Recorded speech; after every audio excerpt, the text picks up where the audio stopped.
আসসালামু আলাইকুম viewers, welcome back to my channel Jahi's kitchen. আজকে আমি আপনাদের লাশামুক্ত ঢেঁড়স ভর্তা রেসিপিটা শেয়ার করব। এটা আপনি যাকে বানিয়ে খাওয়াবেন সে আপনার রান্নার প্রশংসা করতে বাধ্য। চলুন রেসিপিটা শুরু করি। রেসিপিটা তৈরি করার জন্য আমি প্রথমে বেশ কিছু পরিমাণ ঢেঁড়স নিয়ে নিয়েছি। আমি কচি ঢেঁড়সগুলো নিয়েছি। ঢেঁড়সগুলো পানি দিয়ে প্রথমে খুব ভালো করে ধুয়ে নিতে হবে। আমি ঢেঁড়সগুলো খুব ভালো করে ধুয়ে নিয়েছি। ঢেঁড়সগুলোকে আমি পাতলা সাইজ করে কেটে নিয়েছি। দেখতে পাচ্ছেন ঢেঁড়সগুলো আমি কিভাবে কেটেছি।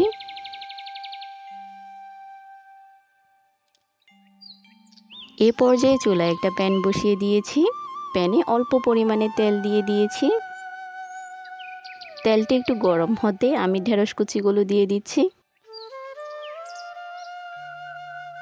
আমি তেলের মধ্যে সম্পূর্ণ ঢেঁড়স কুচি দিয়ে দিয়েছি।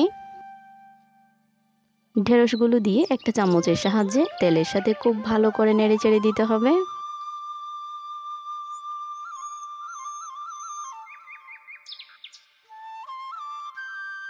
ঢেঁড়সগুলো তেলের মধ্যে 5 থেকে 7 মিনিটের মতো ভেজে নিতে হবে। এমতো অবস্থায় চুলার আঁচটা একদমই লো রাখতে হবে। ঢেঁড়সগুলো এভাবে ভাজতে ভাজতে এক পর্যায়ে ঢেঁড়সের যে লাশাগুলো রয়েছে সেগুলো চলে যাবে।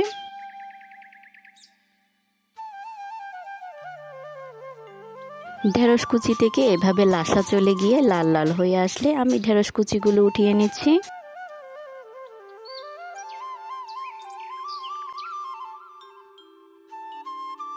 এই পর্যায়ে একই তেলে আমি দিয়ে দিচ্ছি 7-8টার মতো রসুনের কোয়া। রসুনের কোয়াগুলো তেলের মধ্যে খুব ভালো করে ফ্রাই করে নিচ্ছি।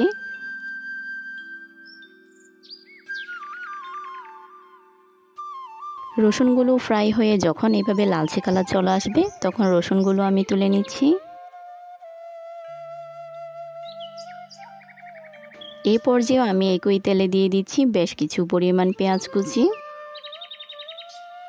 আর দিয়ে দিচ্ছি 10-12টার মতো কাঁচামরিচ। আপনারা আপনাদের অনুযায়ী বুঝে ঝালটা বাড়িয়ে কমিয়ে দিতে পারেন। একটা চামচের সাহায্যে পেঁয়াজ মরিচগুলো খুব ভালো করে নেড়ে চেড়ে দিচ্ছি।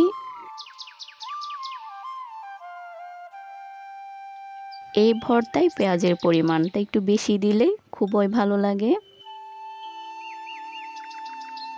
আমি পেঁয়াজ মরিচগুলো লাল করে ভেজে নিচ্ছি। পেঁয়াজ মরিচগুলো আমি তুলে নিচ্ছি।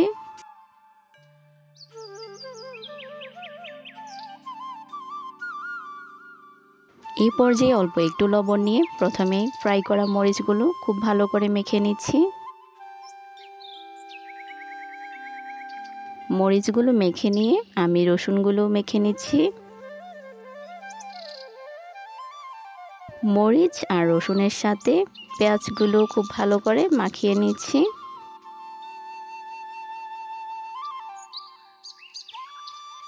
সবগুলো উপকরণ আবারও খুব ভালো করে মেখে নিতে হবে।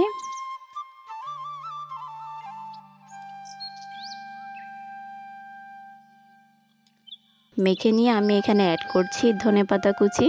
লবণ কম হলে পুনরায় আবার লবণ দিয়ে খুব ভালো করে মাখিয়ে নিচ্ছি। এই ভর্তার সম্পূর্ণ উপকরণ তেলে ভাজা, তাই আমি বাড়তি কোনো তেল ব্যবহার করছি না।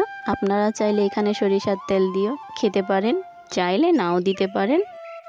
আমার ভর্তাটা একদমই কমপ্লিট। দেখতে পাচ্ছেন খুবই সুন্দর এবং লোভনীয় হয়েছে। আশা করছি আজকের আমার এই ভিডিওটা আপনাদের খুবই ভালো লেগেছে। ভালো লেগে থাকলে অবশ্যই লাইক সাবস্ক্রাইব করে পাশে থাকবেন এবং সাথে থাকা বেল আইকন প্রেস করে রাখবেন যাতে পরবর্তী কোনো ভিডিও নোটিফিকেশন আপনার কাছেই আগে যায়। ধন্যবাদ।